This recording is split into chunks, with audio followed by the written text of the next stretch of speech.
Chapter 2 is called Vocational Arousal.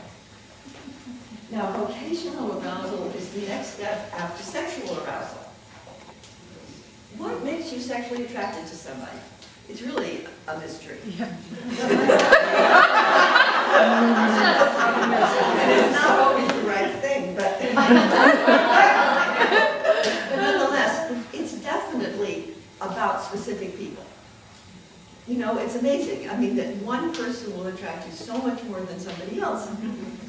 So vocational arousal, and I'm sure you'll all think about this, and we'll talk about it tomorrow, is when you're with somebody that attracts you so much that you feel with that person you're more likely to give more of what you want to give than with anybody else, and that other person feels that they're more likely to give what they want to give by joining with you. You see that? So vocational arousal at the next stage after sexual arousal is really, it's like with, let's say, Bonnie and Lucky. They had vocational arousal. And look what happened. It's enormously significant.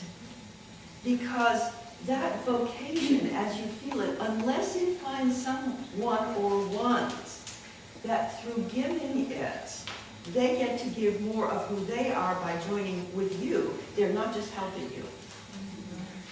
You're not dominating the other, or the other is submitting to you. There's no domination or control. So vocational arousal is an awakening of that attraction that actually requires you to begin to cultivate all these processes that we're talking about, including emergence.